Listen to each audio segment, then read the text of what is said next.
Alors, peut-être qu'on peut commencer le tour de table. Les autres, ils vont arriver, comme il est 10 heures. On va laisser Émeric et Jérémy et Sophie vous présenteraient plus tard, mais peut-être Sylvain, alors Cadeau Mastro. Ouais.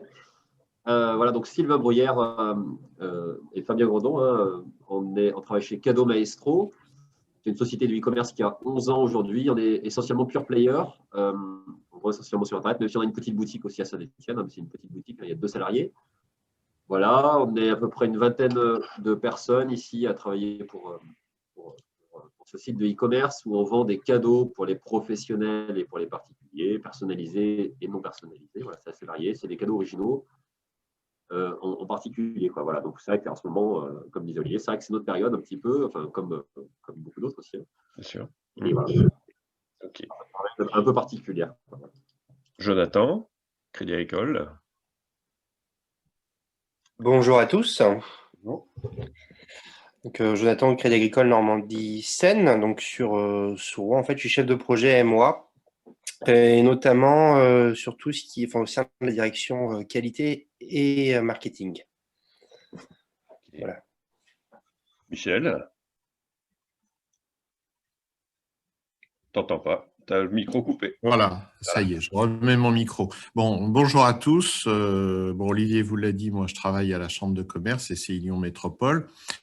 Pas pour très longtemps, je ne vais pas vous mentir. Aujourd'hui, on est en plan de transformation, mais c'est une bonne chose. Voilà, il y a des choses très positives, restructuration. Moi, ce que je fais du conseil de la gestion de projet, pourquoi je suis là ? On se préoccupe, la CCI Lyon Métropole, dans le cadre de sa refondation, je vais le dire comme ça, se préoccupe et plus ou moins toujours préoccupé de développement durable. Et donc, le sujet est en lien avec le développement durable, clairement.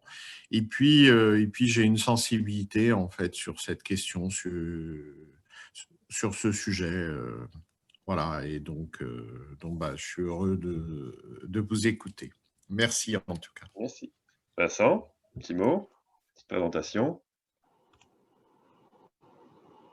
Oui, bonjour, Vincent Pello. Donc, je suis le directeur commercial d'activité édition de chez Visiative. On est un intégrateur aussi d'Asso. Et je suis en charge du développement de l'activité bien de consommation et tout ce qui est marché de distribution retail. Et je suis membre de Britel avec grand plaisir. Et puis, on anime d'autres communautés utilisateurs. Et effectivement, un de nos sujets chez nos clients, on a beaucoup de clients fabricants, distributeurs français, c'est comme une vision de responsabilité sociétale et écologique. Donc, tout ce qui est nouvelle mode de fonctionnement dans les échanges interentreprises et interpersonnels nous intéresse beaucoup aujourd'hui. Okay. On va essayer d'apporter nos solutions après avec des plateformes. Donc, okay. Bonjour Carole.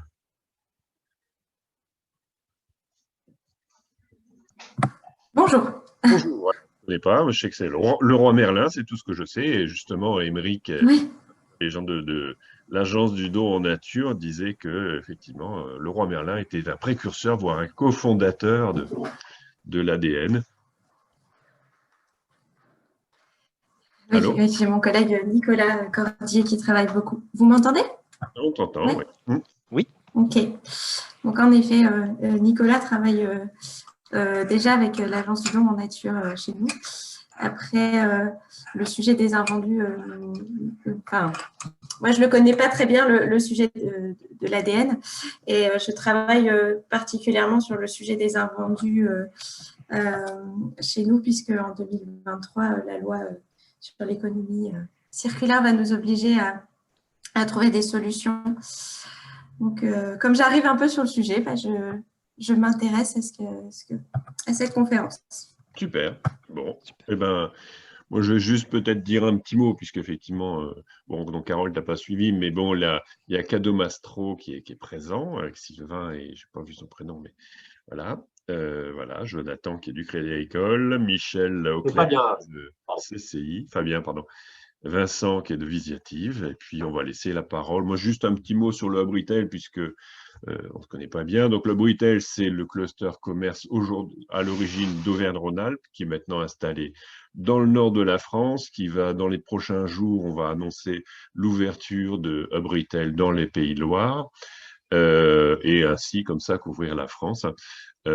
Avec le même concept d'association régionale. Donc, on va se monter en fédération d'associations régionales pour couvrir le territoire, parce que je pense que plus qu'avec le Covid, plus que jamais, on a besoin de proximité, de travailler en région et de partage d'expérience, qui est le but du Hub Retail. C'est vraiment de partager, réfléchir ensemble à ce qu'est le commerce aujourd'hui, comment il doit évoluer. Donc, on voit qu'il y a une forte digitalisation, mais elle était déjà forte, mais elle est accrue, donc le Figital. Donc, Sylvain disait tout à l'heure, voilà, il y a un pure player, mais il a un magasin. Je parie que dans les années qui viennent, il y en aura d'autres. Donc voilà, donc je pense que les deux sont liés, tous les canaux sont à travailler. Donc c'est cette réflexion qu'on a dans le Hub Retail. Donc voilà, donc je vais donner la parole à Sophie, pardon, donc Sophie de Seb, Émeric et Jérémy de l'agence du don en nature. C'est à vous, donc je n'en dis pas plus, mais je prendrai contact effectivement à ceux qui ne sont pas encore adhérents pour le devenir. Donc je dis bonjour à Violaine aussi, donc Violaine du MEDEF. Bonjour Violaine. Bonjour Olivier. Voilà, donc voilà, tout le monde t'entend. Donc Violaine. Merci de m'accueillir. De MEDEF Isère, donc on s'est tous présentés, donc peut-être un petit mot, juste peut-être pourquoi ce que tu fais, pourquoi tu es là. Écoutez, oui, moi j'étais curieuse de savoir un petit peu l'organisation, le fonctionnement de l'agence du don, parce que c'est des sujets voilà, qu'on traite régulièrement avec nos adhérents et que c'est intéressant pour nous d'avoir une vue de ce qui se fait en Isère, quoi. Ok. Et dans toute la France. Donc voilà, ben on va écouter donc, nos trois intervenants, je vous remercie beaucoup. Alors, bonjour à tous, donc je suis Émeric Froidefond, je suis la personne en charge de l'approvisionnement produit pour l'association Agence du don nature. Ce matin, je vais vous présenter, alors j'ai fait une petite présentation, c'est pas monastique, on peut l'arrêter, vous pouvez me poser des questions, on peut l'avancer, on peut même squeezer des slides si on n'est pas dans les temps, c'est pas très grave. Je vais la co-présenter avec Jérémy Fretin, qui est le responsable RSE à l'association. Il vous expliquera un petit peu plus en détail quel est son poste et ce qu'il propose, ce qu'on propose à l'association. Et puis en fin de présentation, on aura une intervention de Sophie Léger, qui est chef de projet mécénat chez Groupe Seb et qui va témoigner de l'engagement d'une entreprise concrète avec l'association Agence du don nature. Donc ce que je vous propose, c'est déjà de partager mon écran. Hop. Alors, ça c'est mon agenda. Je ne sais pas. Est-ce que vous voyez tous mon écran? Oui, oui. Parfait.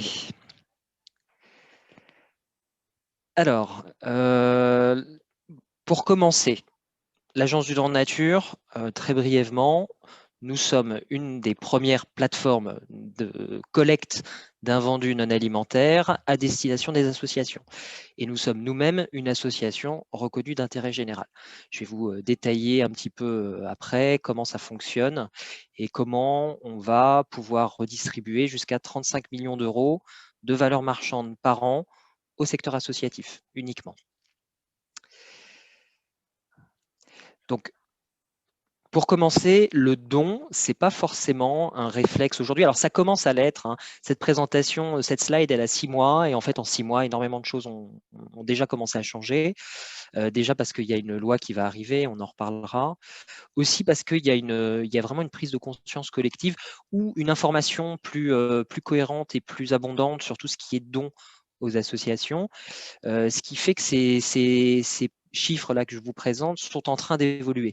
Mais globalement, ce qu'on peut dire, c'est qu'une entreprise qui a des invendus, donc invendu, c'est vraiment une fois qu'elle ne peut pas vendre ses produits via ses canaux habituels, c'est les prochaines étapes. Donc, il peut y avoir des invendus bruts, C'est vraiment les invendus juste après la vente en magasin. Et puis après, il y a l'invendu résiduel qui est vraiment le produit qu'on ne peut pas vraiment vendre parce que le packaging est abîmé, parce qu'il y a un petit défaut sur l'étiquette, etc. Et donc, on observe que les ventes privées restent quand même un des moyens principaux de déstockage. Et puis après, les soldeurs et les grossistes. Et le don n'arrive que bien après, et souvent, et même les taux de dons aux associations est inférieur à la destruction de produits neufs, c'est-à-dire des produits qui peuvent encore être utilisés, souvent pour des raisons économiques, pour des raisons d'image de marque, pour un tas de raisons, et on va essayer de débunker un peu ces raisons et expliquer pourquoi aujourd'hui le don se positionne comme une solution déjà économique, mais aussi il peut être une solution sécurisée. Voilà. Donc voilà, donc les raisons pour la destruction non alimentaire. Il y a des secteurs qui ont une forte tradition de recyclage. Je pense notamment à l'électroménager. C'est vrai que les entreprises d'électroménager ont tendance à recycler avant même de donner. Et on oublie un petit peu ce réflexe quand il y a des produits qui sont encore utilisables ou qu'il n'y a que des défauts d'aspect, de commencer par le don, puisqu'il y a des associations qui peuvent tout à fait utiliser des produits avec des défauts d'aspect. Ce n'est pas vraiment un souci. Produits défectueux non conformes à la réglementation. Alors là, on est quand même sur des cas particuliers, mais il peut arriver qu'il y ait des dérogations pour faire don de ces produits défectueux. Quand c'est juste un souci d'étiquetage parce qu'une norme a changé, voilà, il y a un réflexe, c'est contacter l'administration, leur demander si le don est possible. Et dans bien des cas, eh bien, vous obtenez une dérogation pour faire un don aux associations. Et puis, il y a des produits utilisables, mais l'État va perturber l'image de marque. Alors, ça, c'est un argument, c'est l'argument qu'ils mettent en avant. En fait, c'est que c'est plus simple de détruire. Et nous, on commence à récupérer ces produits-là qui peuvent quand même être utilisés. Des vêtements avec des petits défauts de maille, des produits d'hygiène qui sont un petit peu trop liquides par rapport aux standards de la marque. C'est des choses qui ne nous font pas peur et qui sont utiles pour les associations et pour les personnes démunies. Donc, on détruit 5 fois plus qu'on ne donne aujourd'hui. Comme je le dis, ça commence à changer. Donc l'Agence du don nature. L'Agence du don nature, elle existe depuis 12 ans. Alors j'ai mis 10 ans, c'est 12 ans, pardon, petite erreur. Elle collecte des produits neufs non alimentaires auprès de 200 partenaires industriels et de marques. Donc nous, on travaille avec des fabricants français, on travaille avec des distributeurs, on travaille aussi un petit peu avec des entreprises étrangères, un petit peu moins parce que le don, on va le voir, est moins intéressant quand on est à l'étranger. Globalement, comment ça se passe pour apporter ces produits à 1 million de personnes démunies en France? Eh bien, des entreprises qui auraient des invendus de produits d'hygiène, d'entretien, de fournitures, puriculture, les vêtements, l'aménagement de la maison, toutes sortes de produits non alimentaires. On n'a pas vraiment de limite et on étudie chaque proposition, on essaie de trouver une association qui matche avec cette proposition-là. Et donc, l'entreprise envoie les produits. Donc, c'est une des premières choses, c'est Agence du don nature. Aujourd'hui, on est une toute petite association. On a un siège qui est basé à Paris avec 15 salariés, un entrepôt dans le nord de la France avec 2 salariés, et on y reviendra, des apprenants, on fait de la formation. Donc, les entreprises nous envoient les produits. Elles obtiennent pour ça, d'ailleurs, une réduction d'impôt. C'est comme un mécénat de compétences. Ces produits sont mis en ligne sur un catalogue. Donc, comment on touche autant d'associations que nous le faisons, puisqu'on accompagne aujourd'hui 1000 associations sur le territoire, eh bien, on met tous les produits sur un catalogue en ligne. Et en fait, seules des associations agréées par l'Agence du don nature vont avoir la possibilité de se connecter avec des codes et de choisir les produits dont elles ont besoin. Elles ont le droit à 4 commandes par mois et on leur envoie les produits sous 10 jours. Donc, on fait vraiment le travail d'une petite entreprise, d'une PME, avec un service qu'on essaye le plus professionnel possible. Et ensuite, les dons, ils sont distribués sur tout le territoire. Donc aujourd'hui, on est vraiment partout.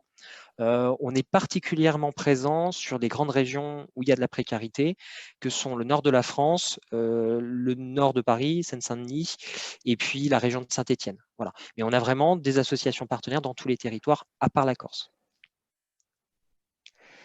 Donc 1000 structures, j'en parlais juste avant. Qu'est-ce que sont ces structures? Il y a vraiment 2 grands types d'associations que nous accompagnons. Donc déjà, il faut être une association de solidarité et il faut n'accompagner que des personnes démunies. Donc des personnes démunies, c'est sous le seuil de pauvreté. Ça va exclure de facto certaines associations bien connues. Donc par exemple, nous, on ne travaille pas avec Emmaüs. On ne peut pas travailler avec Emmaüs parce qu'ils ont des magasins qui sont ouverts à tous et que nous, ça sort de nos principes qui sont un produit pour une personne qui en a besoin. Voilà. Un tiers, ce sont des épiceries sociales. Donc, épicerie sociale, c'est pareil, ce n'est pas des Emmaüs ouverts, du coup. Ce sont les structures de l'accompagnement d'aide alimentaire.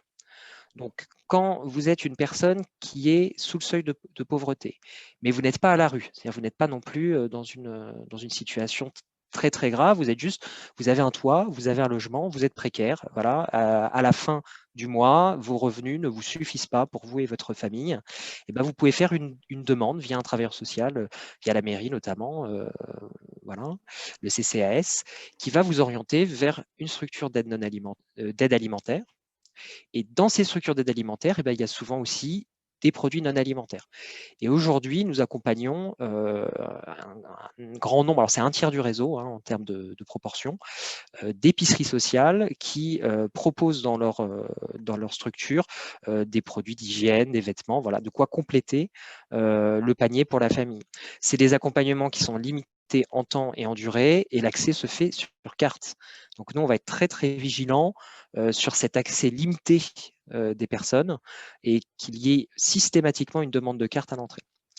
Et puis le reste des associations, ce sont des hébergements, ce sont des accueils. C'est ce qu'on va appeler les CHU, donc les centres d'hébergement d'urgence. Ça, c'est quand vous faites le 115, quand vous êtes vraiment… Là, c'est pour les personnes qui sont dans des situations sociales beaucoup plus graves. Et elles vont pouvoir bénéficier d'un hébergement sur une nuit. Donc à l'accueil, très souvent, ces hébergements donnent un savon, une serviette, une brosse à dents. C'est des choses qu'ils peuvent récupérer avec nous.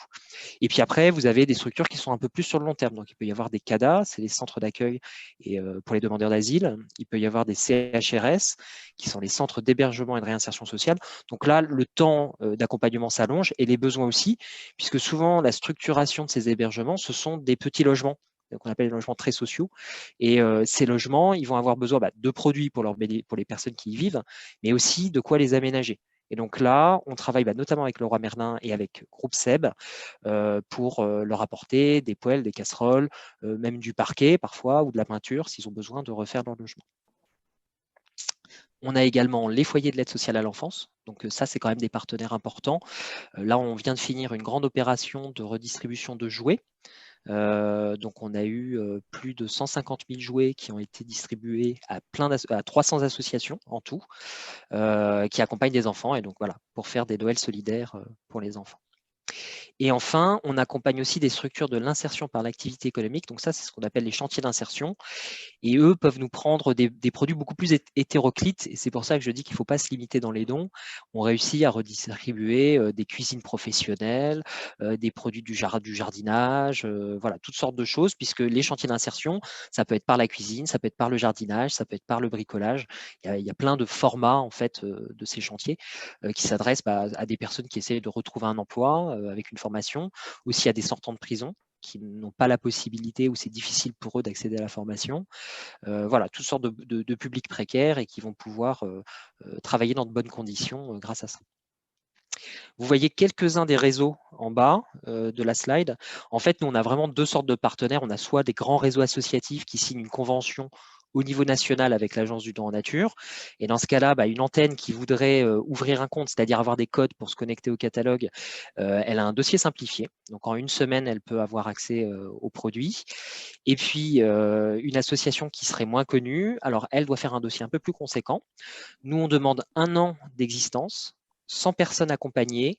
On va demander un rapport d'activité, on va demander les comptes et on va demander une lettre d'un partenaire institutionnel. Donc, il faut qu'une mairie ou un CCAS se porte garante en fait de l'association qui va postuler au réseau de l'Agence du don en nature.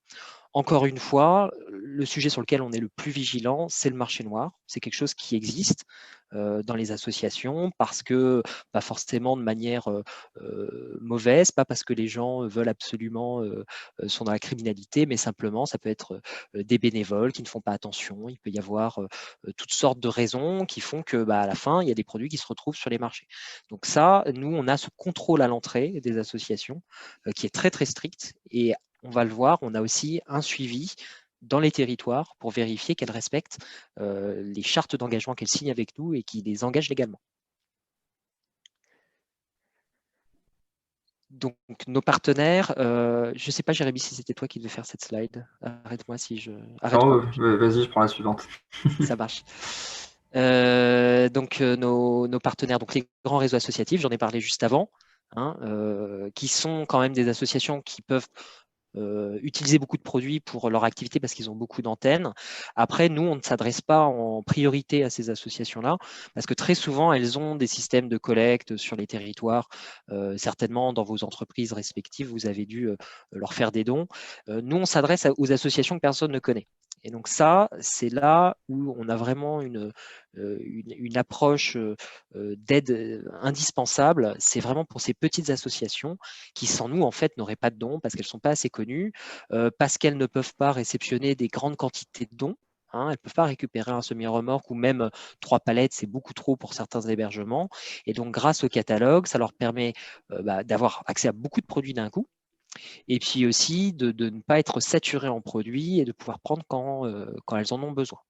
Voilà. Sur le catalogue, sur notre fonctionnement, notre modèle de fonctionnement, donc l'Agence du Don Nature, elle est subventionnée de deux manières. Il y a une assez grande partie de dons financiers d'entreprises, de mécènes privés, qu'on essaye de réduire parce que en ces temps très incertains, c'est jamais bon d'être trop dépendant de ces mécénats. Et puis on a une partie qui est contribution des associations. Donc en moyenne, les associations, comme une banque alimentaire, elles contribuent entre 0 et 5% de la valeur marchande des produits qui sont présents sur la plateforme. Ça couvre vraiment les frais logistiques, le transport qu'on envoie aussi aux associations. Il va y avoir des tris de produits, il va y avoir des pointages, il va y avoir du stockage.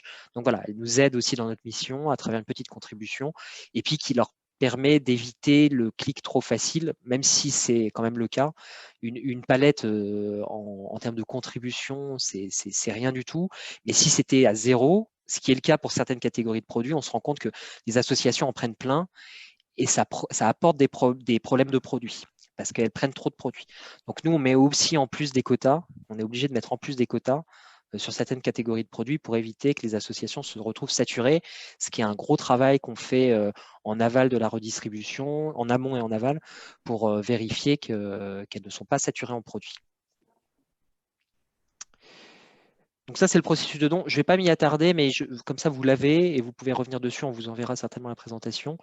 C'est très, très simple chez nous. Vous envoyez la liste des produits avec les quantités, les références et s'il y a des dates de péremption par mail à mon adresse. Tous les lundis, on vous fait un point produit. On évalue les propositions de dons. On vous donne une confirmation, vous envoyez à l'entrepôt. Une fois qu'on a reçu les produits, on édite un reçu fiscal qu'on vous envoie par mail qui vous permet de récupérer 60% des coûts de revient de vos produits et du transport jusqu'à notre entrepôt.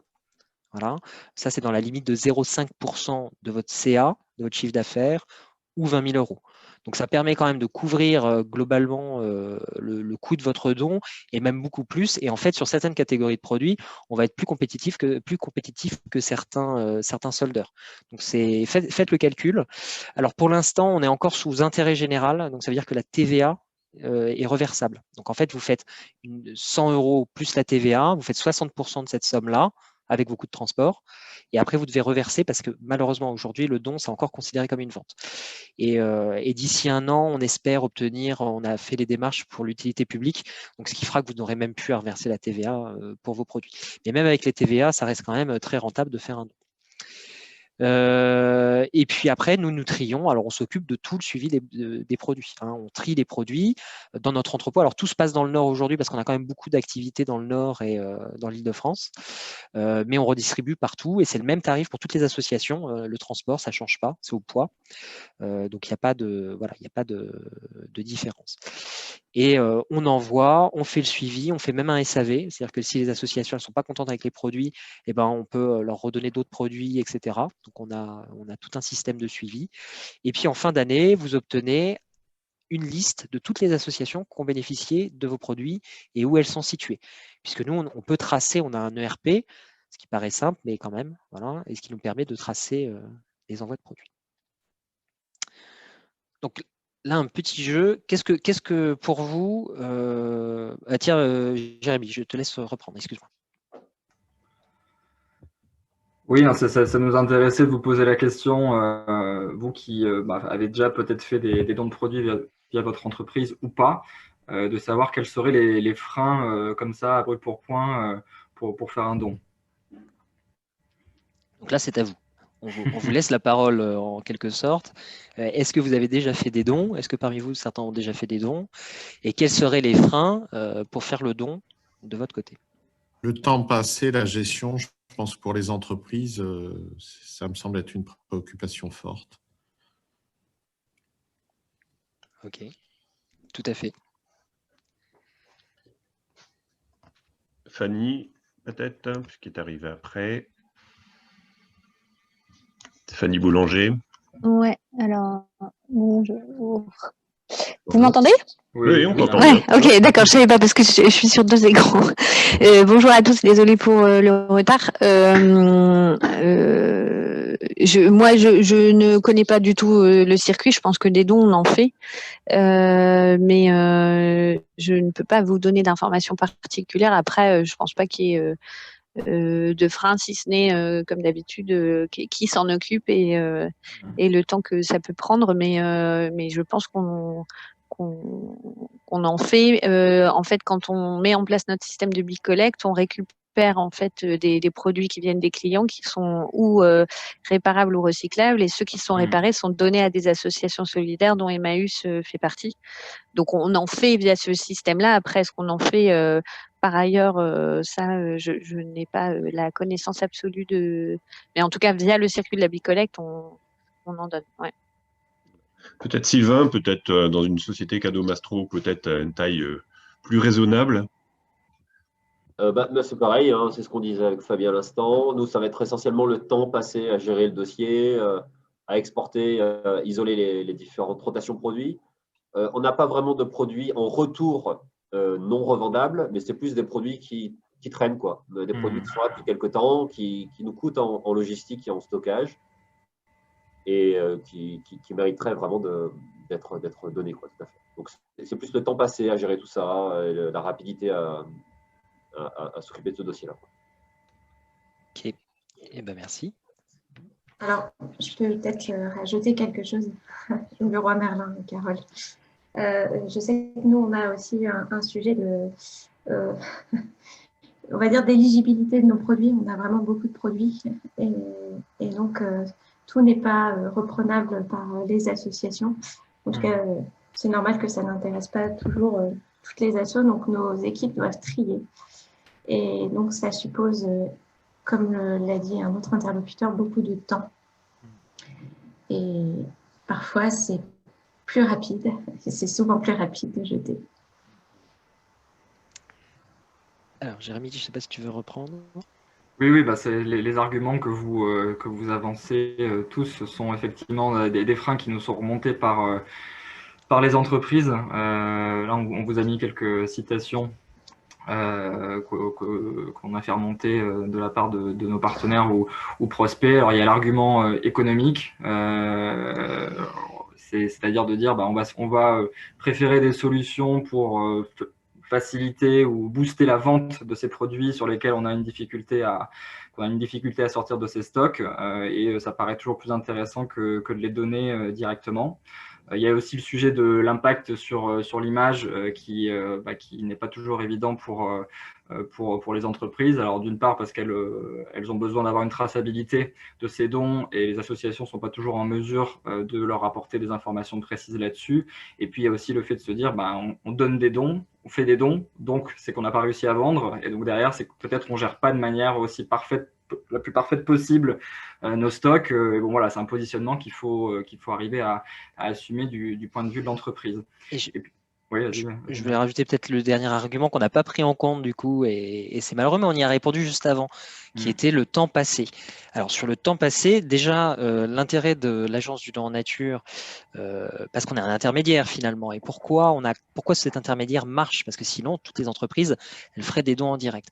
Le don en direct, c'est difficile à faire quand même, sur des grandes quantités. En tout cas, si vous le faites, faites-le à des grosses associations et pas aux petites, parce que les petites, enfin, c'est pas que je veux pas que les petites aient des dons, mais sur plus de 2 palettes, une petite association, si elle vous dit qu'elle peut les redistribuer de manière équilibrée, il faut quand même aller vérifier, quoi. Je vous conseille d'aller voir l'association et de vous rendre compte de sa taille. Très souvent, une petite association, c'est un accompagnement de 10 à 20 personnes.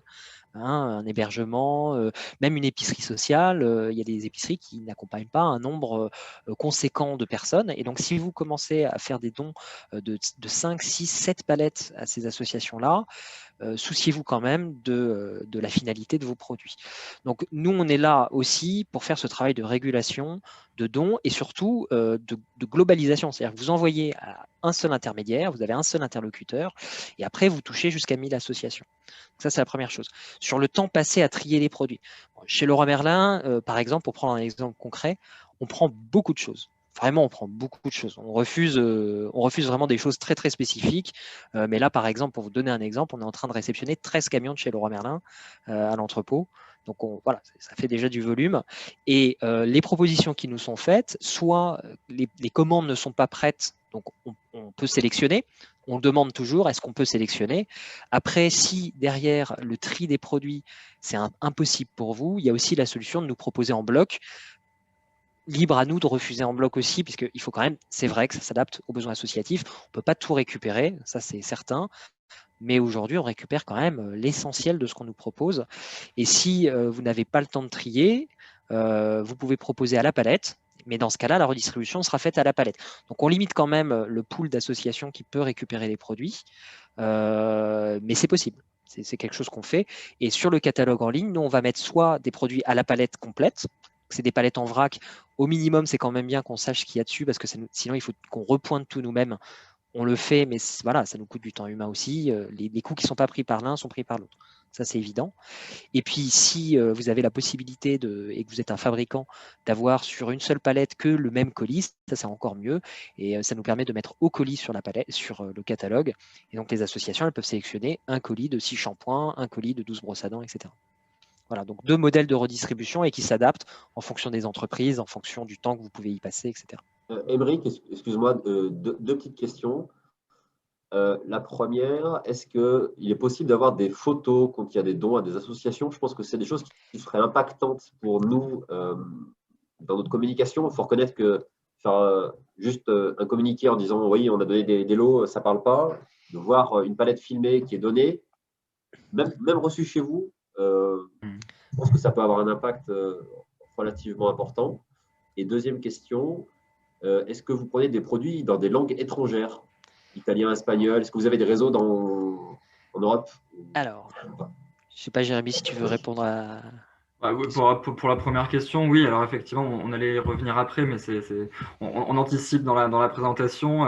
Nous, notre promesse, elle est de proposer effectivement à l'entreprise, d'une part, une vraie traçabilité de ses dons, donc où est-ce qu'elles vont, vers quelle association, dans quelle zone, dans quel territoire et pour quel type de population. Et après, effectivement, autour de cette opération de don de produits, on vous fait remonter un certain nombre de données. On peut organiser des reportages photos dans les associations vers lesquelles sont redistribués les produits.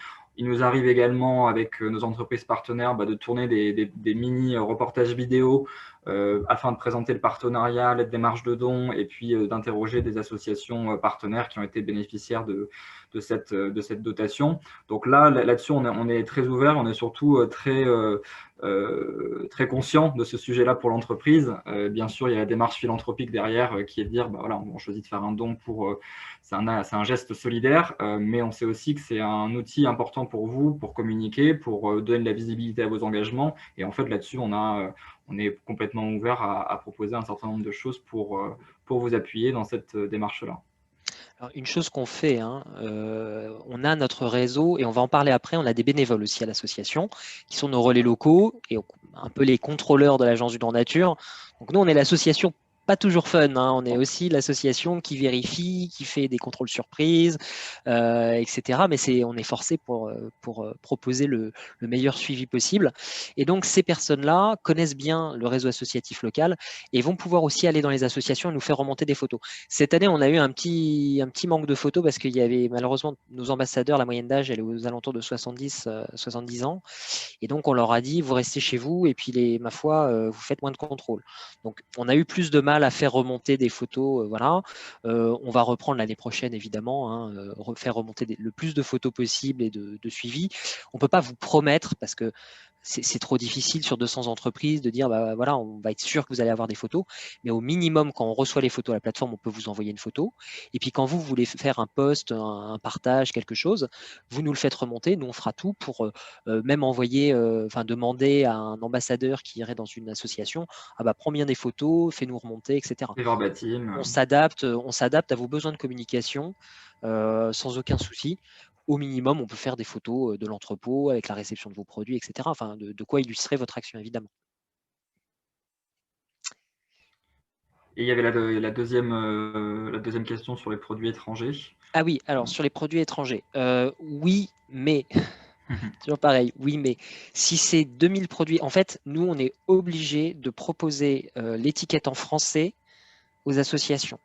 C'est-à-dire qu'on peut mettre sur le catalogue des produits en langue étrangère, mais par contre, il nous faut l'étiquette, il nous faut la fiche sécurité ou l'étiquette du produit traduite en français, qu'on va pouvoir uploader sur le catalogue. Et quand ils commandent, ils ont la possibilité de télécharger l'étiquette.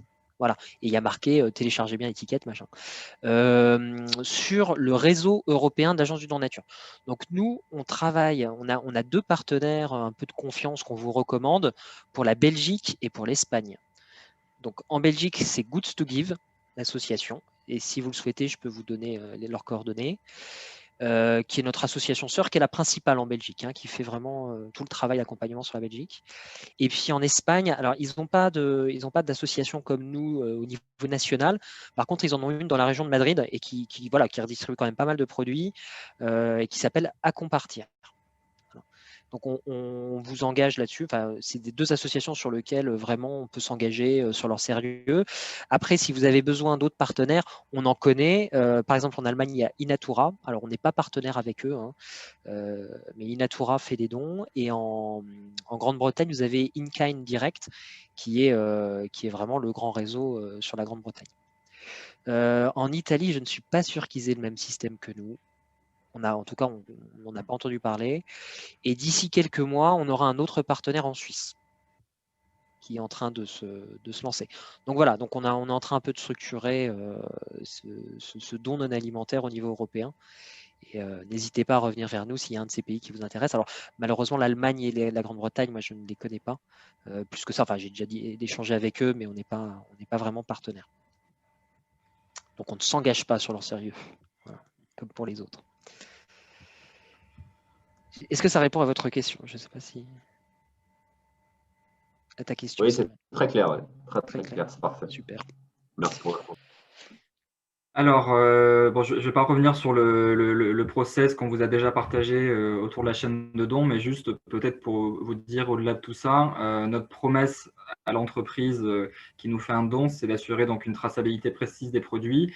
Et peut-être ce que je peux rajouter par rapport à ce qui a déjà été dit, c'est que une de nos spécificités, c'est d'être particulièrement bien outillé pour assurer cette traçabilité. On a ce catalogue en ligne, on a un ERP qui est interfacé avec un WMS qui est notre logiciel de gestion de l'entrepôt. Et donc, en fait, ces outils-là, ils nous permettent d'assurer une vraie, tout le suivi du don de la première phase qui va être l'enregistrement de la proposition de don sur notre logiciel à la redistribution des produits aux associations. Et ces outils-là, c'est ce qui nous permet de pouvoir vous dire, voilà, vous avez fait cette dotation de produits à tel moment. 3 mois plus tard, on sait que les produits sont partis à telle association qui intervient dans tel domaine et qui est localisée à tel endroit. Et ça, c'est une vraie garantie pour vous pour assurer un suivi très renforcé de votre engagement à nos côtés. On en a parlé rapidement. Donc, nous, aujourd'hui, jusqu'à présent, on avait une activité logistique qui était externalisée. On a fait le choix de la réinternaliser en début d'année. Donc, notre principal, l'essentiel de nos flux logistiques sont redirigés vers notre entrepôt qui est situé sur le campus Aura Logistique dans les Hauts-de-France. Pourquoi cette volonté de réinternaliser notre activité logistique? Il y avait plusieurs ambitions. Il y avait déjà du coup renforcer la traçabilité de nos dons et de pouvoir assurer plus pleinement le contrôle des dons qui nous étaient faits, d'avoir plus de souplesse dans cette gestion-là, de pouvoir aussi augmenter nos capacités de redistribution, de stockage et de redistribution des produits. On n'en a pas parlé, mais c'est vrai que l'Agence du don en nature est une association qui est en pleine croissance. Rien que sur la période Depuis le début de la crise sanitaire, on est passé de 800 à 1000 associations bénéficiaires. On a également de plus en plus de partenaires entreprises, c'est une grande chance. Et donc, il faut qu'on puisse absorber aussi bien les propositions de dons de produits que les demandes de produits de la part de nos associations. Donc, avoir ce lieu, cet entrepôt dans les Hauts-de-France, ça nous permettait aussi d'absorber cette augmentation des demandes. Alors, c'est un lieu qui est assez atypique. On parle d'entrepôt-école dans la slide, c'est parce qu'en fait, ce n'est pas seulement un lieu dans lequel on a une équipe salariée qui gère l'activité logistique, c'est également un lieu de formation.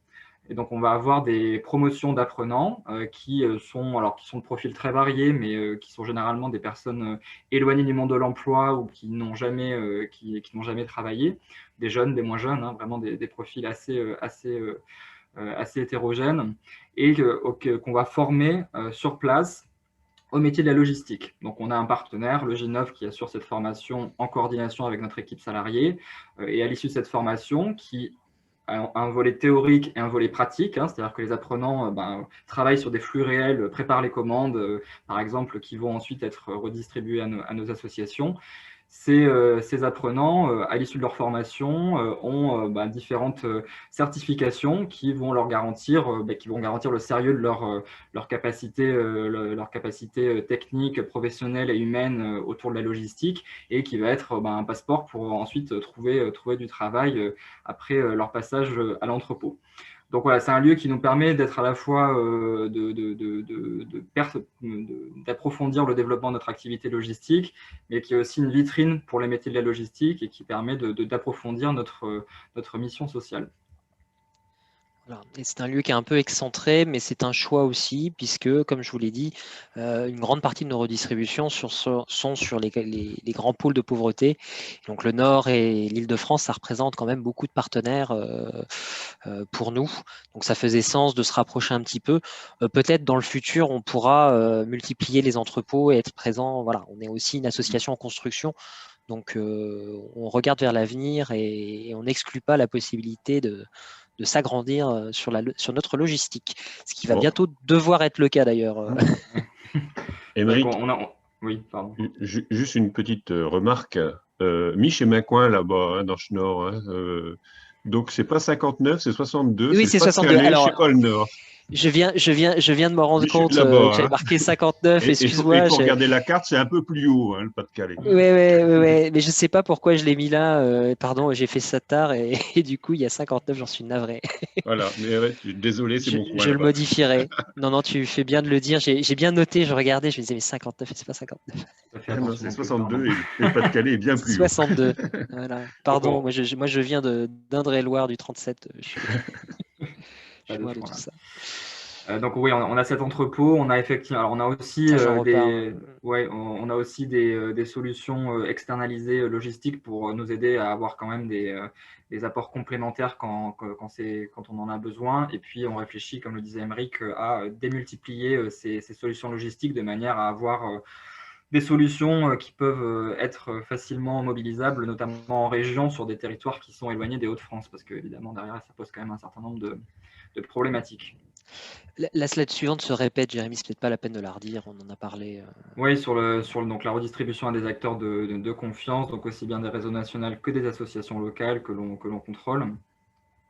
Et alors, en lien avec cette dimension-là, Aymeric en parlait rapidement, mais donc nous, on a un réseau de bénévoles, une trentaine de bénévoles qui sont présents à peu près partout en France et qui notamment sont les garants de ces relations de confiance avec les acteurs associatifs. Aymeric le disait, ces bénévoles, ils ont différentes missions. C'est les représentants de proximité de l'Agence du don en nature auprès des associations principalement et un petit peu aussi auprès des entreprises. Et donc, ce sont ces bénévoles qui vont aller rendre visite aux associations sur le terrain, s'assurer qu'elles sont gérées de manière saine et qu'elles sont en capacité de gérer les stocks qui sont commandés via la plateforme de l'Agence du don en nature.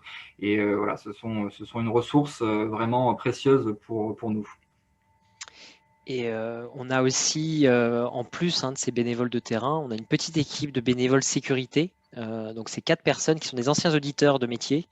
Et donc, quand on a une alerte, alors les alertes en règle générale, c'est parce qu'une association elle a trop commandé. Vous savez, sur le catalogue, comme on demande juste une contribution vraiment symbolique, ils ne se rendent pas compte de ce que ça fait en volume. Et donc, ils ont tendance à avoir le clic facile, on va dire.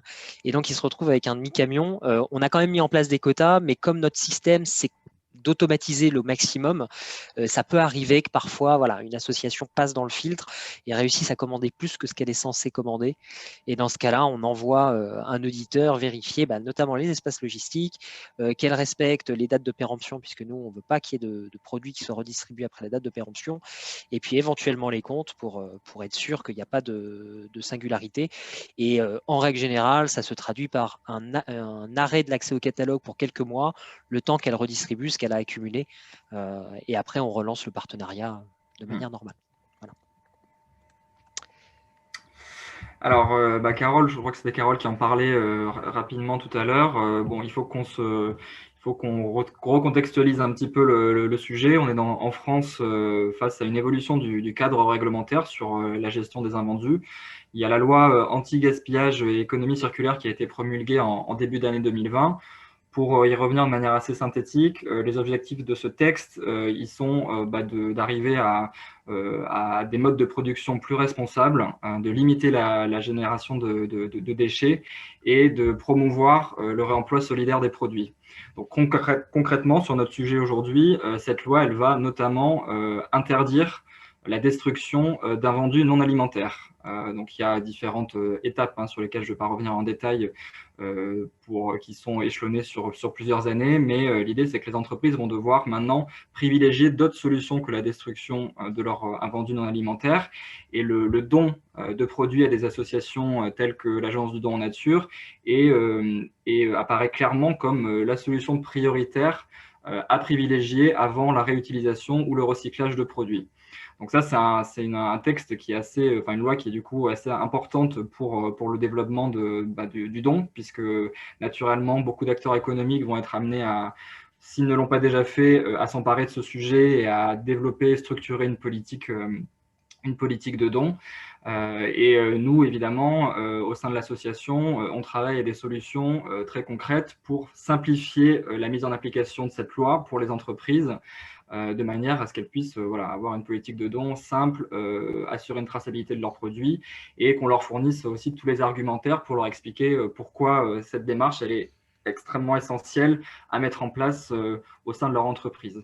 Et puis, vous aurez peut-être la possibilité d'aller creuser le sujet de manière plus précise, mais le texte de loi prévoit également aussi que certains types de produits ne soient plus du tout possible d'être recyclés. Donc voilà, il y a vraiment un impact assez important à différents égards sur le sujet, et nous on le voit comme une opportunité pour engager les entreprises dans une démarche plus solidaire et plus responsable à très court terme. Olivier, je ne sais pas en termes de timing, ce qui nous reste comme temps, on a peut-être dépassé un peu. Moi, je pense que non, on n'a pas dépassé. Peut-être donner la parole à Sophie, peut-être pour Seb, comme ça. Ouais, je vais passer sur ça. Je vais passer très rapidement sur le reste. C'est des choses que vous pourrez regarder. C'est simplement le public qui est touché par ADN et on retrouve en fait dans le système associatif. Notre impact sur l'année avec 2000 tonnes. Alors, c'est difficile d'évaluer les tonnes de déchets, mais c'est entre 2000 et 10 000. Donc, on se donne une fourchette assez large. 1 million de bénéficiaires en tout, sur les 1000 associations, parce qu'il y en a certaines qui accompagnent jusqu'à 3 ou 4 000 familles.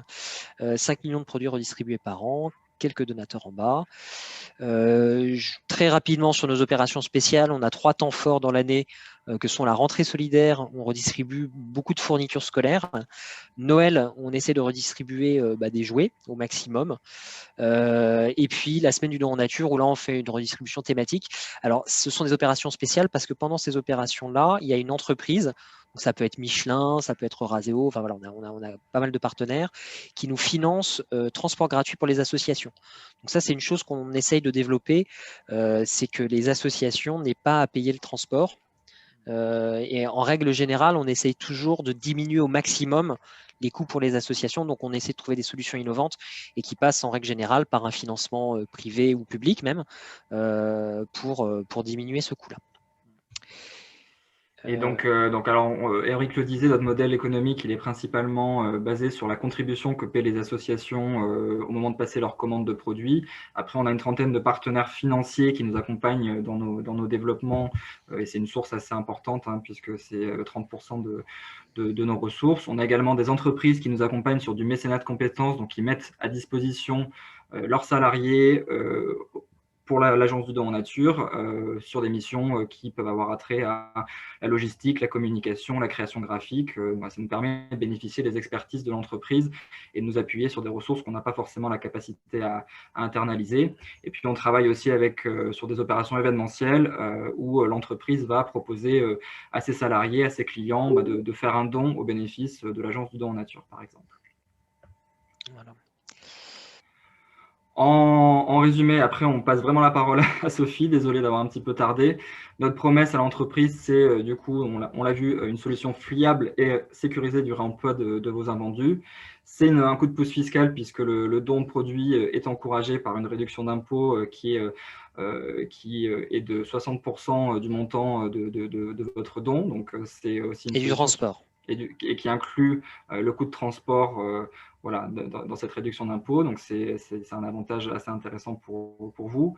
C'est un levier pour renforcer vos engagements RSE, puisque du coup, on met tout à votre disposition des contenus vidéo, photos, des rapports d'activité, des éléments qui permettent de montrer concrètement quels sont les effets de vos dons et que vous pouvez du coup utiliser pour votre rapport RSE.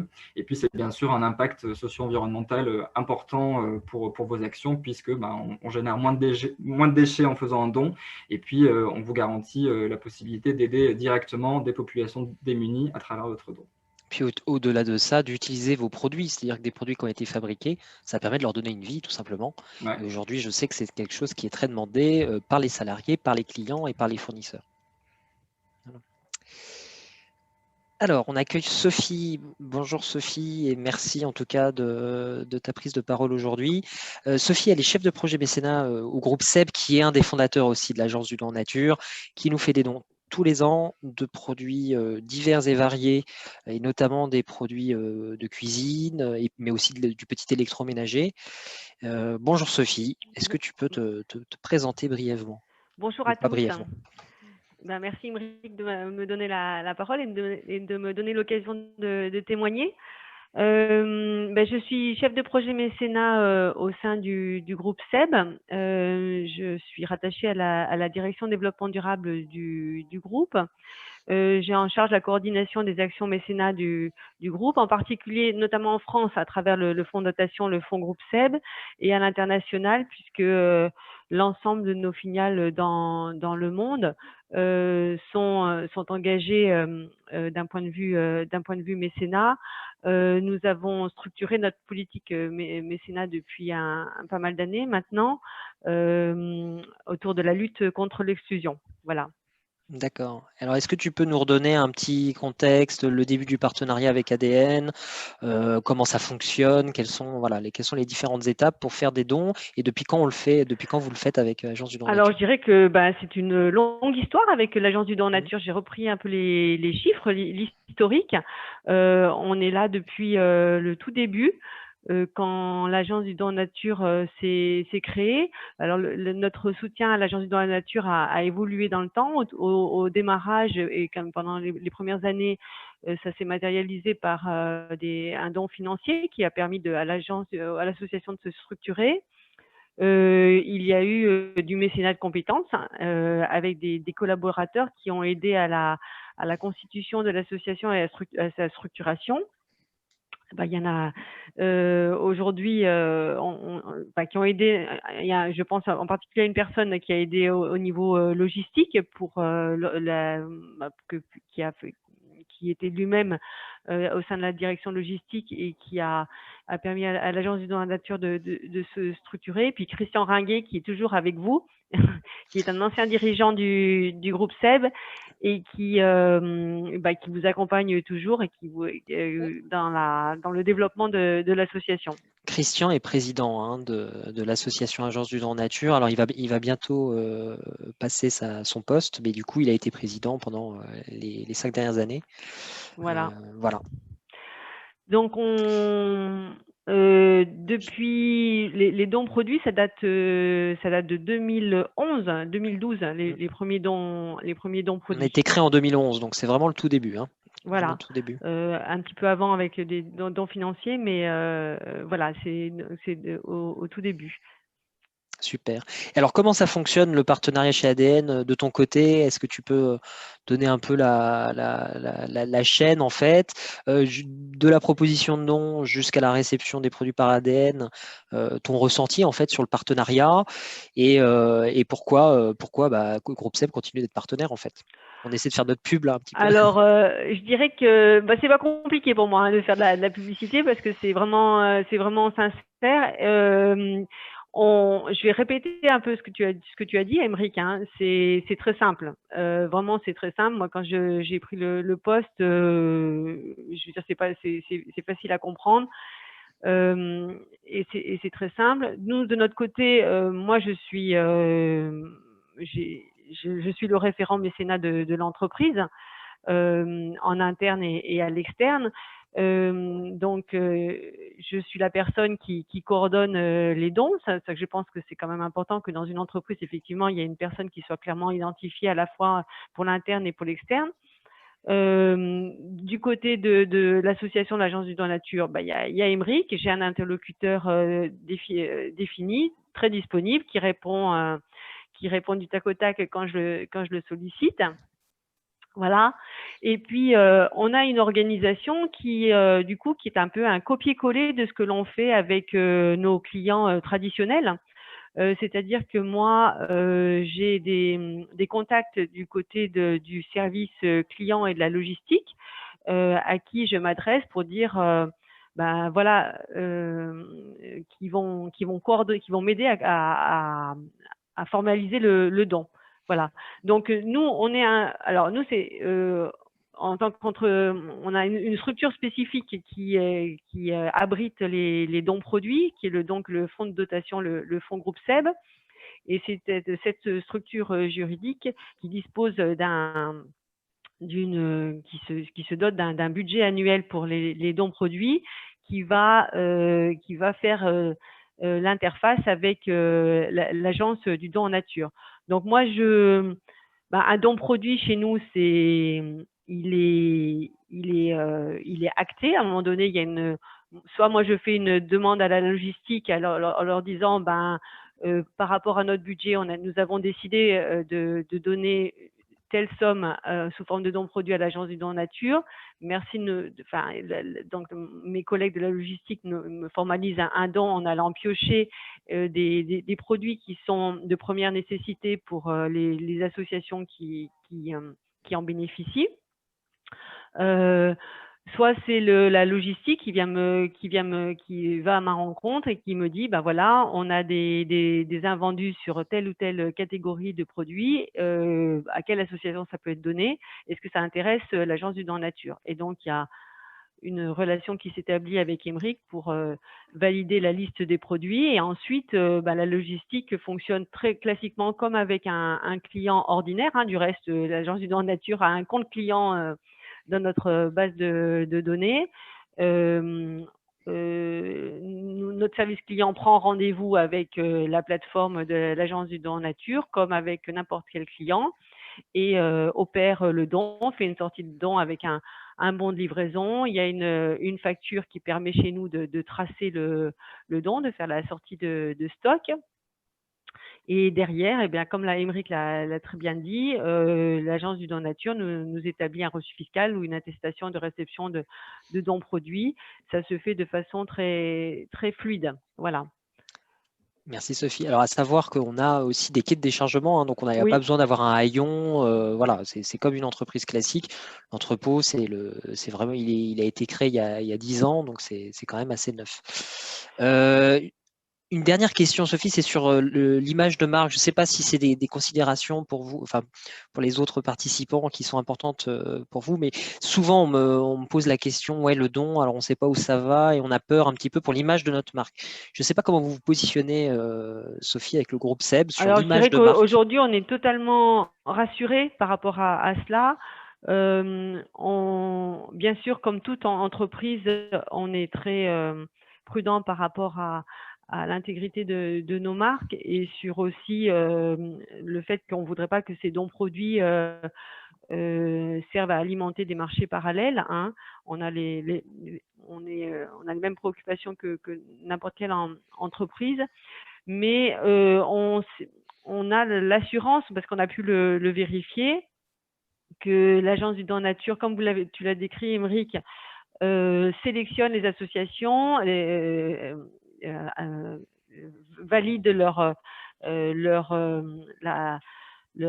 profil et leur fournit un agrément. Donc, on sait que c'est complètement en phase avec notre politique mécénat et que ça va vers des personnes les plus démunies qui sont dans le besoin. Donc, ça répond vraiment à un réel besoin, que ça ne va pas alimenter des bric-à-brac. Et donc, on est complètement rassuré sur la sécurité le devenir de nos produits.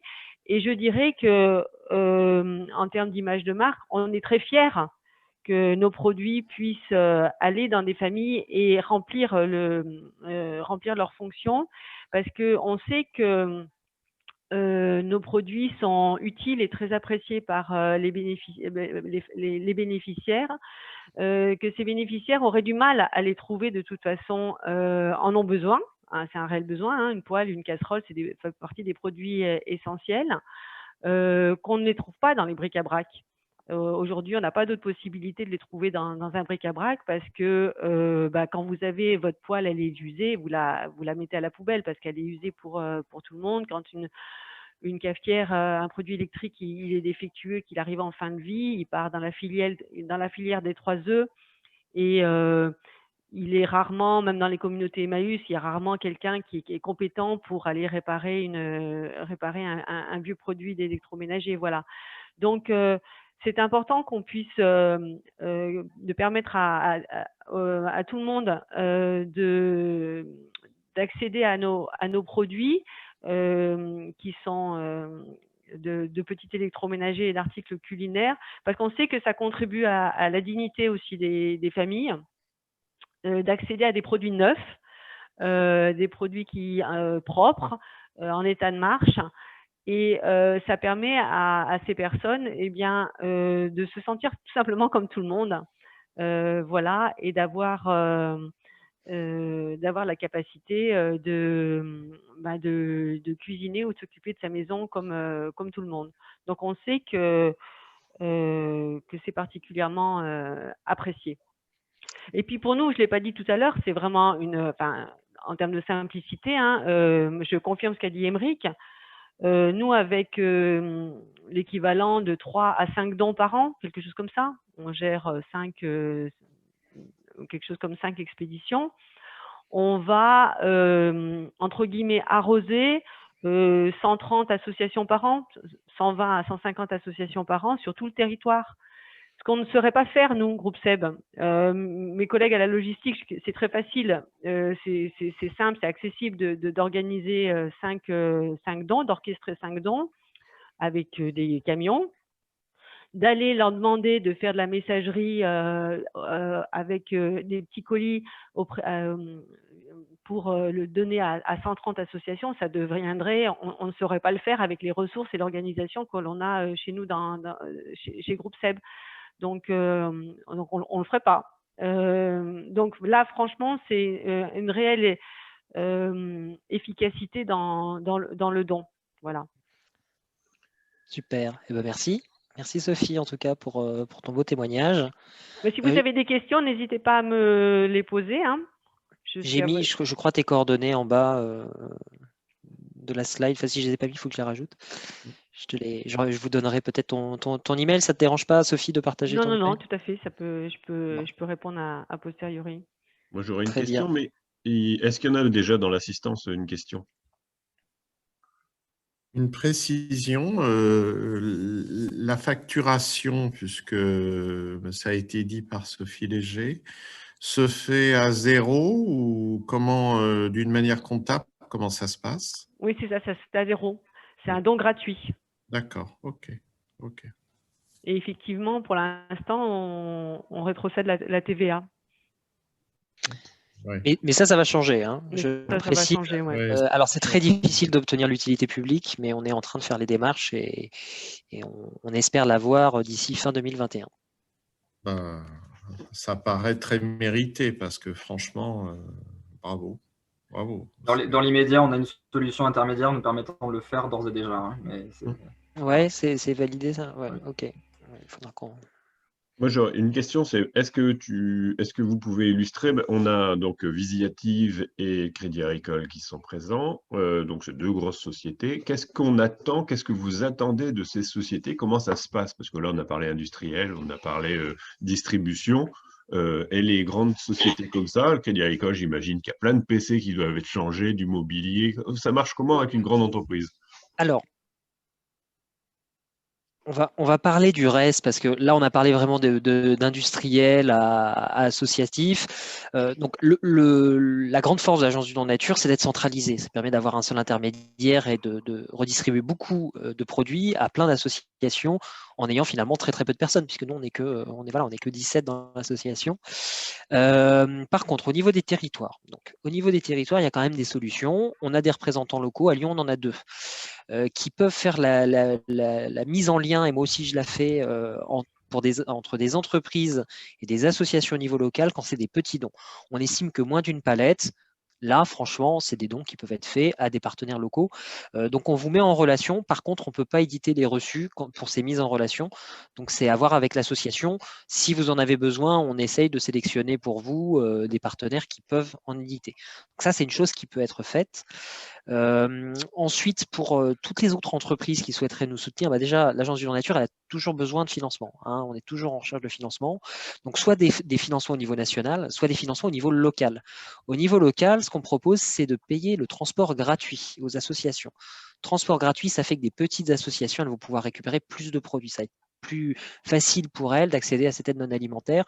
Le transport, c'est pas énorme, mais voilà, une association qui fonctionne qu'avec des bénévoles, si elle veut faire plusieurs commandes dans l'année, ça peut représenter une somme. Donc, financer le transport gratuit, c'est-à-dire que vous donnez une enveloppe et pendant une semaine, toutes les associations, soit au niveau national, soit au niveau local, à déterminer si c'est à l'échelle de la région, du département ou de la ville, elles peuvent commander sans frais les produits. Donc ça, c'est une première solution. On est en train de lancer un projet de reconditionnement de PC. Donc, sur les renouvellements de parcs PC, informatique, téléphone, etc., on est intéressé et on travaille avec un ESAT, donc une entreprise adaptée, qui reconditionne le matériel informatique. Donc là, on sort un petit peu de l'invendu neuf, mais à dessein, c'est parce qu'on ne trouve pas aujourd'hui de filon d'un vendu suffisamment important pour les PC pour répondre aux besoins. Et les besoins, ils sont énormes. On a fait une petite enquête et franchement, on serait capable de redistribuer des milliers de PC par an. Donc, on a commencé, on commence à faire ce reconditionnement-là. Si vous êtes intéressé par ça, n'hésitez pas à me contacter également. Sur les renouvellements de matériel, notamment du mobilier dans les sièges sociaux, alors ça, on est quand même moins au fait là-dessus. Hein. C'est plus difficile pour nous déjà parce que nous, on ne va pas chercher les produits. Donc, on peut aussi vous mettre en relation avec des associations locales. Je pense quand même qu'au local, vous avez des solutions plus adaptées. Vous allez avoir le Secours populaire, vous allez avoir Emmaüs. Nous, on est un intermédiaire quand il y a besoin d'avoir un intermédiaire. C'est-à-dire un intermédiaire de confiance qui permet de tracer les produits, etc. Sur du matériel de seconde vie, ça ne sert à rien de l'envoyer à l'association dans le Nord et vous contactez 4-5 associations, vous êtes sûr de trouver un partenaire intéressé et nous, on peut aussi vous aider. Hein, si c'est ponctuel, on peut aussi vous aider à identifier ce partenaire et l'envoyer pour qu'il aille récupérer. Le problème qu'il y a là-dessus, c'est que forcément, ça s'adresse à des partenaires un peu plus gros. Ce n'est pas forcément un problème, mais du coup, on limite quand même les associations bénéficiaires, puisque ce sera forcément la Croix-Rouge ou le Secours populaire qui vont aller chercher, ou Emmaüs, qui vont aller chercher. Hein. Il n'y a pas 10 000 solutions. Et si je peux compléter, au-delà des dons de produits ou des dons financiers qui nous sont bien sûr toujours très utiles, vous l'avez compris, avec un acteur comme le Crédit Agricole ou le MEDEF, on est aussi intéressé que vous puissiez, si vous le souhaitez, faire la promotion de nos solutions, alors aussi bien du côté des associations avec lesquelles vous travaillez, notamment pour le Crédit Agricole que des entreprises qui sont présentes sur votre territoire côté MEDEF. Et là, ça peut être juste du simple partage d'informations. On peut éventuellement intervenir dans le cadre de présentations ou d'événements pour présenter nos solutions. Voilà, aujourd'hui, on est présent partout en France, mais vous l'avez compris, on a aussi encore un SMH territorial à perfectionner. Et donc, vous pourriez être des relais assez essentiels dans cette démarche-là pour nous. Oui, j'ai bien entendu, Jérémy, et je prendrai vos coordonnées suite à la présentation. Je pense que la présentation nous sera envoyée. Oui, bien sûr. Avec plaisir. Oui, c'est Vincent de Visiative, là, Émeric, Jérémy, merci. Effectivement, il y a plusieurs sujets où Visiative, on pourrait participer, vous aider. Il y a un premier sujet déjà, j'avais une question sur votre système d'information, parce que nous, on développe des portails collaboratifs B2B, notamment de prise de commande entre des distributeurs et un fabricant ou un donneur d'ordre. Donc aujourd'hui, vous avez un catalogue digital. Oui. Si une association dans les 1000 associations veut bénéficier de certains lots, donc il génère une commande automatique intégrée dans le RP, ou ça génère une demande et ça arrive dans un mail et vous traitez la demande. C'est intégré dans le RP. Aujourd'hui, le catalogue est intégré avec le RP. Donc il y a une commande. Interfaçage, ouais. Il y a un interfaçage. Donc votre plateforme permet de mettre à jour le RP et vous avez des modules de processus automatiques par rapport à des nombres de maximum. Vous disiez, vous filtriez en fin de compte. Est-ce qu'il y a des alertes automatiques en disant cette association a déjà demandé, je sais pas, 10 palettes cette année? Pas forcément, et ça, là-dessus, il faudrait que je vous mette en lien, parce que c'est vrai que moi, je ne suis pas du tout un expert sur le sujet. Il faudrait que je vous mette en lien avec Émilie Barsanti, qui est la responsable IT chez nous. Et on est justement en train de faire un travail là de renouvellement du catalogue, parce que le catalogue, il est pratique, mais il n'est pas forcément le plus beau visuellement. Et donc, on va travailler un peu à le refaire, et aussi pour pouvoir faire des opérations, par exemple, quand il y a un produit qui peut aller avec un autre produit, qu'on puisse les associer tous les deux. Enfin, voilà, commencer à réfléchir vraiment comme un site e-commerce. Nous, c'est ce qu'on fait. D'accord. On fait des portails de services, donc on pourrait vous aider, réfléchir avec vous comment l'améliorer, surtout mettre des workflows. On est spécialisé avec un workflow qui est assez simple et qui permet d'alerter les bonnes personnes en automatique. Donc, vous créez vos propres alertes et vous avez un process de validation et de la gestion documentaire automatique. Donc, en cas de contrôle, ou même si vous voulez publier après des informations, nous, tout est stocké par profil, par société si nécessaire. Et donc ça, à mon avis, s'il y a des tâches manuelles, des mails, de l'Outlook, de l'Excel, ça, on pourrait regarder pour vous donner des conseils et vous aider. Ça, il n'y a pas de souci. Après, Laurent Fier, notre président, il est co-créateur d'Entreprise du Futur. Donc, c'est une association sur la transformation des modèles d'entreprise. Donc, il y a 7500 adhérents, plutôt des dirigeants ou des cadres opérationnels. Donc, ça regroupe, c'était fondé avec Orange, avec Dassault, avec EDF. Et ça, aujourd'hui, il y a une réunion une fois par an, puis il y a une plateforme de mise en relation. Donc, on a développé une plateforme pour mettre en relation sur des projets novateurs. Alors, ça va de la robotique, à la CAO, à la 3D, mais typiquement sur la partie don en nature, on pourrait vous faire rentrer dans cette structure. Il y a une plateforme digitale et un forum tous les ans, et je pense que c'est très intéressant par rapport à la nouvelle loi de vous mettre en relation. Donc, et après, effectivement, on a pas mal de PC parce qu'on est un des premiers distributeurs de Dassault en Europe, de SolidWorks. Donc, on vend des stations de travail avec des logiciels qu'on récupère de temps en temps, je pense. Je ne sais pas trop ce qu'on en fait, si on les donne, si on les détruit. Donc, effectivement, par rapport à vos sujets, alors on n'en vend pas énormément. On doit vendre 3 000 à 4 000 PC par an, hein, par rapport. Mais voilà, c'est plutôt des gros PC avec des grosses stations. C'est pour faire de la CAO, de la 3D. Voilà, c'est souvent du matériel HP, je pense. Voilà, mais ça, je pourrais regarder et puis réfléchir avec vous. Et en plus, on a un site technique d'hébergement. Donc, on a des équipes techniques à Lyon qui s'occupent de la partie enfin, je dirais validation, reconditionnement ou achat. Donc voilà, si vous avez besoin de support, on peut réfléchir aussi, par vous mettre à disposition de certains experts, hein, s'il fallait analyser. Voilà, mais ça, il faudrait qu'on en discute, Olivier, il faudrait qu'il me fasse passer vos coordonnées. Bien sûr. Et on a une responsable RSE qui vient d'arriver durant le confinement. Donc, on va avoir une démarche effectivement beaucoup plus structurée, comme j'ai écouté Seb.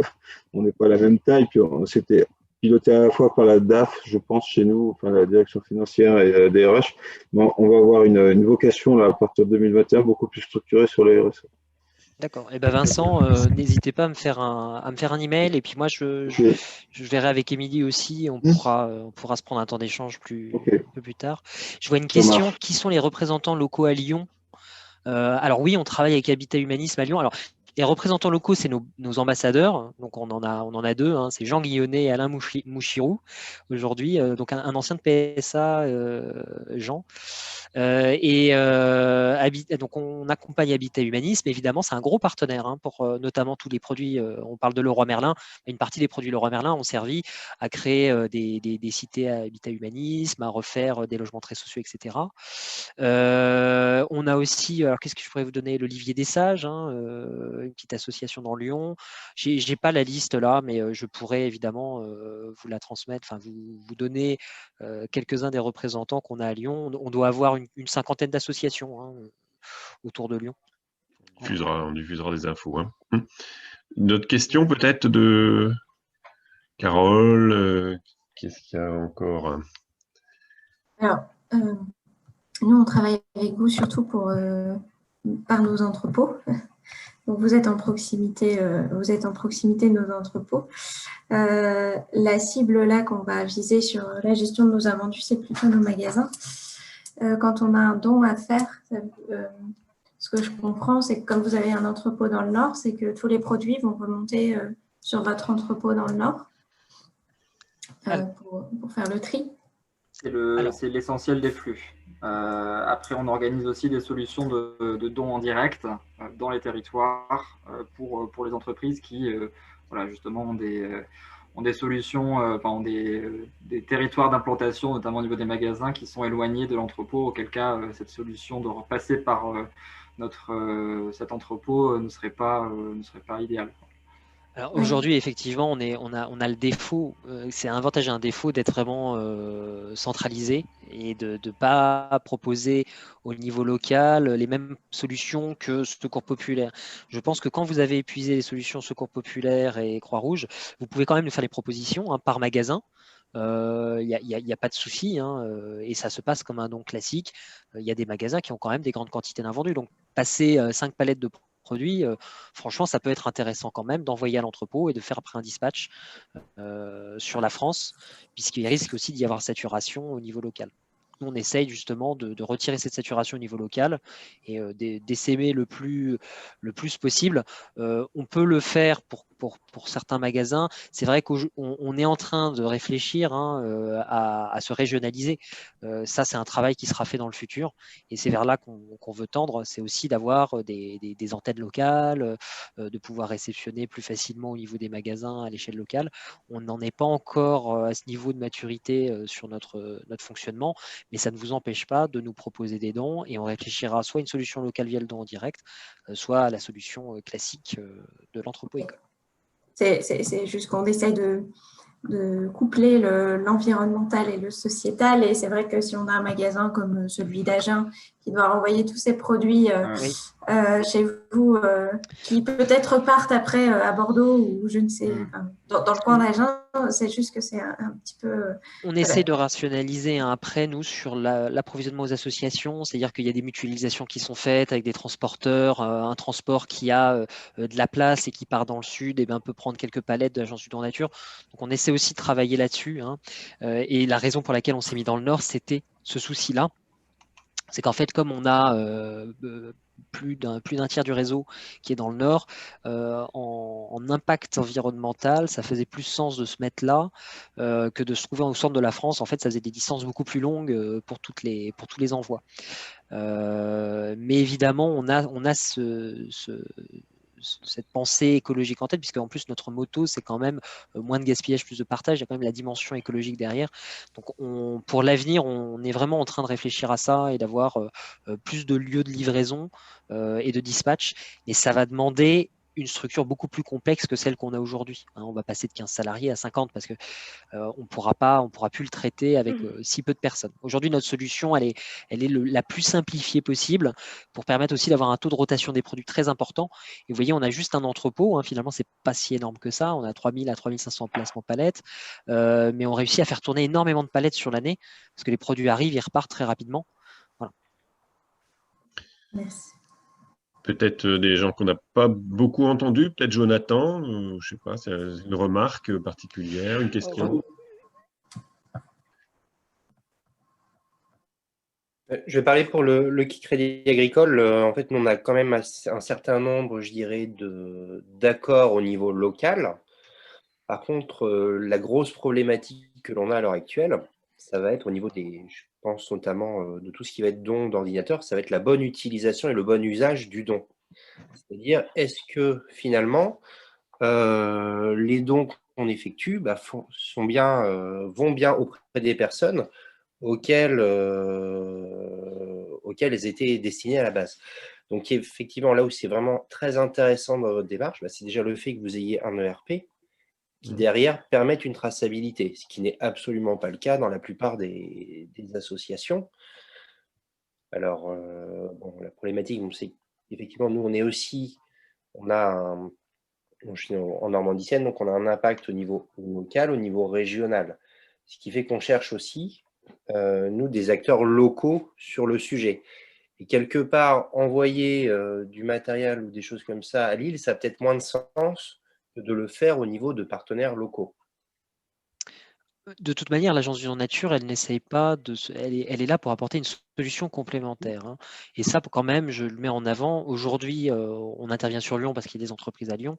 L'idée n'est pas du tout de se substituer à des acteurs locaux qui pourraient avoir besoin d'ordinateurs.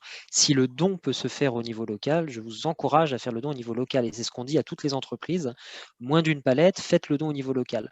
Nous, c'est à partir du moment où les dons sont trop importants au niveau local pour éviter la concentration de produits. Et si il y a une concentration de produits sur un territoire, ça entraîne de manière quasiment automatique des problèmes de marché noir, des problèmes de revente, etc. Donc on apporte une solution de dispatch, voilà, et c'est effectivement la différence entre le don au niveau local. Je ne pense pas qu'il faut séparer les deux, je pense que ça doit être complémentaire dans la démarche des entreprises, d'avoir ce réflexe local pour les produits qui peuvent l'être au niveau local, et puis si jamais on dépasse ce contexte-là, si on commence à se dire qu'on a un risque que les produits justement n'aillent pas au bon bénéficiaire, et bien là, réfléchir à l'échelle nationale pour que les produits ils soient dispatchés de manière un peu plus harmonieuse sur les territoires, surtout dans des régions où il n'y a pas forcément d'acteurs économiques. Nous, notre action aujourd'hui, elle s'adresse aux associations dans l'Ardèche, dans des territoires un petit peu blancs où le don est difficile, et donc elles vont bénéficier des dons faits dans les autres régions. Voilà, donc on n'est pas du tout dans ce... Nous, il n'y a pas vraiment ce conflit du don interrégion. Au contraire, on essaie de le promouvoir aussi, de dire des produits qui sont fabriqués dans les Vosges peuvent aider des associations qui seraient en Bretagne. Et alors oui, il y a du transport effectivement, mais l'impact social, il est important, et l'impact environnemental, il sera toujours moindre que de détruire. Voilà. Je réponds à une autre question qui est: recherchez-vous de nouveaux ambassadeurs? Oui, toujours de nouveaux ambassadeurs. On est toujours à la recherche de nouveaux ambassadeurs. Alors, soit du côté, excusez-moi, association. Donc là, vous êtes en charge des relations avec les structures au niveau local, soit du côté entreprise. Donc nous aider à faire ce travail de trouver de nouvelles entreprises, de nous faire accéder à des nouveaux réseaux. On est en train de monter là une sorte de club entreprise avec des parties prenantes un peu partout en France qui peuvent être nos représentants auprès des entreprises locales, soit les deux. Ça peut aussi être une partie associative, une partie entreprise. On a plein de missions. C'est très, très stimulant de travailler pour l'Agence du Don Nature. On demande quand même un petit peu d'engagement, un petit peu plus que certaines associations peut-être. Chez nous, il y a au minimum une journée par semaine Ça, c'est le grand minimum. On a des ambassadeurs qui travaillent et qui font plus de 35 heures. Hein. Mais c'est pas obligé. Après, on s'adapte évidemment aux besoins des bénévoles, à leur temps, et c'est eux qui nous donnent le rythme sur l'engagement qu'ils souhaitent donner à leur implication. Ok, puis d'autres questions? C'est bon? Peut-être un petit mot de la fin de Sophie. Quel message passer pour motiver un peu tout le monde, là, pour finir, puisqu'on s'était donné jusqu'à 11h30. Donc, Sophie? Pardon, j'ai réouvert mon micro. Oui. Moi, je dirais simplicité, sécurité, efficacité, solidarité. Voilà, avec ces 4 ingrédients-là, je vous invite très sincèrement à aider l'Agence du don en nature. Vous l'avez compris, les possibilités de soutien sont diverses. Du don financier, du don de mécénat de compétences, du don produit. Donc, on est tous susceptibles de soutenir cette association qui, en plus, on n'en a pas beaucoup parlé, mais qui va dans le sens aussi non seulement de la solidarité, mais de qui balaye tous nos volets RSE, y compris environnemental, vers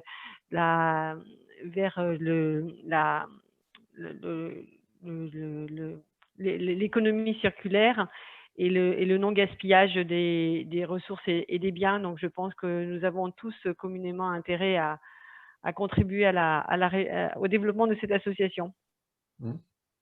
Merci Sophie. Moi, j'ajouterais peut-être un petit mot de la fin aussi, c'est que le marché, on est nous dans le commerce, donc le marché de la seconde main se développe énormément. Le risque, c'est qu'effectivement tout se monétise, hein, c'est un peu comme dans l'alimentaire, hein, on voit que les DLUO, etc., aujourd'hui on va jusqu'au bout, même les produits limites, on peut les vendre, et tout ce qui est vendu comme ça n'est plus à la banque alimentaire, par exemple, hein. Avant c'était en don, et maintenant c'est remis dans un circuit commercial, donc je pense qu'il est important de soutenir l'ADN, parce que effectivement, si tout le monde fait de l'occasion, etc., il y a toute une partie de ces produits qui ne vont plus aller aux démunis, quoi. Donc, je pense que c'est une concurrence qui se fait, c'est dommage, même si en même temps, c'est bien pour tout le monde, hein. On se réjouit que la seconde main existe et que des grandes enseignes s'y mettent, mais n'empêche qu'il ne faut pas oublier les dons en nature. C'est pour ça que pour rebondir sur ce que vous venez de dire, Olivier, il y a aussi avant tout une volonté de l'entreprise, hein, parce que le groupe SEB, si on fait des dons aujourd'hui, c'est aussi parce qu'il y a une volonté. On n'a pas typiquement la dotation minimum qu'on se fixe chaque année, c'est pas de l'invendu.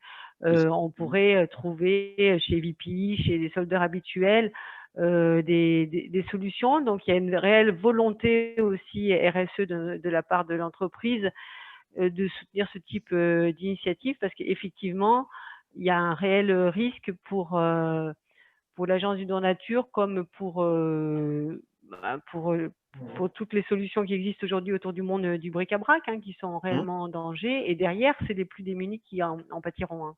C'est ça. Je dis aussi un mot sur, parce que j'avais eu une fois la question sur la vampirisation des ventes auprès des personnes. Moi, je vous le dis, le risque est extrêmement faible. La plupart des personnes qu'on accompagne n'achètent pas les produits qu'on leur propose. C'est-à-dire que Groupe SEB nous a donné des Cookéo, là. Ça, c'est parti dans des associations qui n'auraient jamais acheté du Cookéo. Les produits de marque, en règle générale, ne sont pas du tout achetés par les bénéficiaires. Et il y a très peu de renouvellement. Donc, en fait, on les aide au renouvellement de matériel désuet.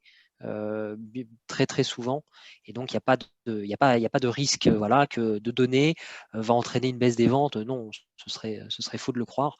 C'est bien l'inverse, c'est-à-dire que des personnes qui aujourd'hui n'ont pas le pouvoir d'achat pour acheter les produits vont pouvoir bénéficier de poêles Tefal, de produits machin, et quand eux vont réussir à sortir de la précarité, puis ça arrive quand même tous les jours, l'idée de l'aide non alimentaire, c'est aussi de pouvoir après laisser les gens se débrouiller par eux-mêmes. Et ce sont des personnes qui peut-être pourront devenir des clients aussi. Donc voilà, c'est un argument économique, je sais qu'il n'est pas le plus percutant, mais qui est aussi à prendre en compte. Ok. bon, je pense qu'on va en rester là. Donc, tout ça a été enregistré. Donc, le replay sera mis en ligne et vous l'aurez. Les coordonnées des personnes, des intervenants seront aussi diffusées. Et je remercie tout le monde d'avoir été là, même si on n'était pas nombreux. Mais bon, voilà, c'est la qualité qui compte. Voilà. Bah, écoutez, je vous souhaite à toutes et à tous une belle journée. Et puis, encore merci à Seb et à l'ADN. À très bientôt. Au revoir. Merci Olivier. Merci. Au plaisir. Au revoir. Olivier. Au revoir. Merci, à bientôt. Au revoir. Au revoir. Merci beaucoup, Olivier. Très intéressant. Merci. Merci, Olivier. Merci à tous. Ciao. Merci à Émeric et Au bravo revoir. à vous. Au revoir Vincent. Voilà. J'attends votre mail. Super. Continuez. Au revoir. Merci. Salut. Bon, Émeric. Bon. Merci Olivier, en tout cas, de nous avoir laissé cette opportunité. Très intéressant. On n'était pas beaucoup, mais c'était Mais je pense qu'il y a des bons contacts. Il y a des bons contacts. Ouais, il y a vraiment des bons contacts. Non, c'était très très bien. Oui. Donc bravo à vous. Et puis on reste en lien, voilà. Bien sûr. pour Donc, les suites. si tu as des adresses à me faire diffuser, je l'enverrai. Comme ça, moi, je vais arroser en fait parmi les gens qui sont là. Et le replay, je le diffuse auprès de tous les adhérents donc du Hub Retail. Super. Hein, Ce que je te propose, c'est de t'envoyer la présentation sous format PDF avec nos contacts à la fin. Ouais, comme ça, c'est quelque chose que tu peux leur envoyer. Voilà. Mais mets le contact aussi de Sophie, comme ça. Parce je mets le contact de Sophie, de Jérémy, je mets tout le monde. Ils aiment souvent discuter entre eux, quoi. Ça s'est passé comment c'est vérifié, enfin bon, comme ça. C'est aussi l'esprit du Hub Retail. Donc, pas de souci. Voilà. Bah écoute, merci beaucoup. Et puis là, à bientôt. Alors, merci bonne journée. À toi. Salut Émeric, ciao. À bientôt, bonne journée. Au revoir Olivier.